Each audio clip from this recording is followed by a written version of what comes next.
Сәлеметсіңдер ме балалар? Енді бүгін сендерге мен дәрежемен жұмыс жасау, яғни сандармен жұмыс жасауды үйретемін. Бүгінгі тақырыпта мысалға мынандай есеп шығарып келе жатасыңдар да, мынандай формулалардың орнына қойғанда, допустим, осындай сандар бар дейік. 2 көбейтілген оның 6 дәрежесі. Мысалы, осы жерде қараңдар, көп оқушылар мына 10 мен 2-ні қысқартып, осыны қысқартамыз ба деп сұрайды. Мына жерде қосу бар ғой, қосу бар кезде қысқартамайсыңдар балалар. Ол үшін бірінші алымын орындап аласыңдар. Сосын барып бөліммен қысқартуға болады. Дәл қазір қысқарта алмайсыңдар. Енді біз не істейміз? 25 көбейтілген 10-ның 8 дәрежесі деп тұр, мынау 10-ның 6 дәрежесі деп тұр. Екеуінің дәрежесін бірдей қылып аламыз.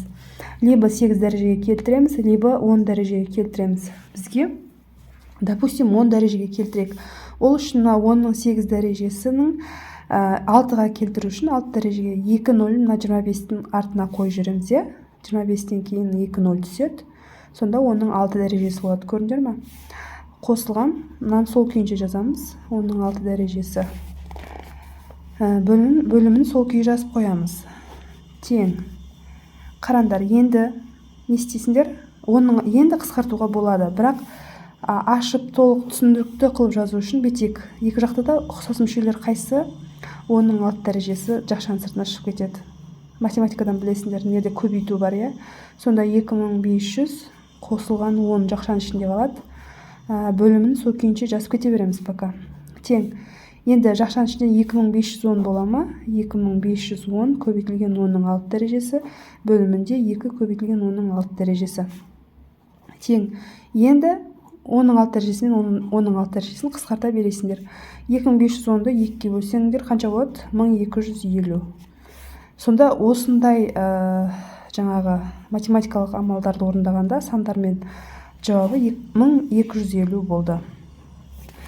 Немесе келесі мысал, допустим, 2 көбейтілген 10-ның 3 дәрежесі қосылған 10-ның 3 дәрежесі болсын дейік, допустим. Бұны қалай қосамыз? Мына жерде 10-ның 3 дәрежесінің алдында 1 деген сан жасырулы тұр. Сонда сендер былай ойлайсыңдар. 2 қосу 1 деп ойлайсыңдар. Мынаның алдында 1 бар деген сөз. Жауабы 3 көбейтілген 10-ның 3 дәрежесі болады. Түсінікті ғой, Осындай есептерді шығарып үйреніңдер. Немесе келесі мысал, допустим, 2 деп қойсақ, 1 деп қойсақ, 3 дейік. Үшінші мысалда, допустим,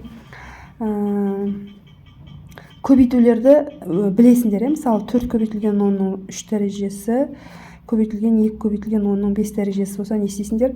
Сан мен санды көбейтеміз 8, ал дәрежесін не істейсің? Көбейту болғанда дәрежелер не істейді? Қосылады. 8 дәрежесі. Ал бөлу болса не істейді? Мысалы, дәл осы, мысалы, 4 көбейтілген 10-ның 3 дәрежесі бөлу 2 көбейтілген 10-ның 5 дәрежесі болса, сан мен санды бөлемін. 2 көбейтілген 10-ның 3 азайтылған 5. Не болады? -2 дәреже. Кейбір оқушыларда, мысалы, шатасып атады. Мысалға, 4 көбейтілген 10-ның 3 дәрежесі бөлімінде 2 көбейтілген 10-ның, давайте, -5 дәрежесі болсыншы. -5 болғанда не болады? Ол кезде, яғни сан мен санды бөлемін. 2 көбейтілген 10-ның 3 дәрежесі бөлімінде -5 дәреже болады. Сонда не істейсіңдер?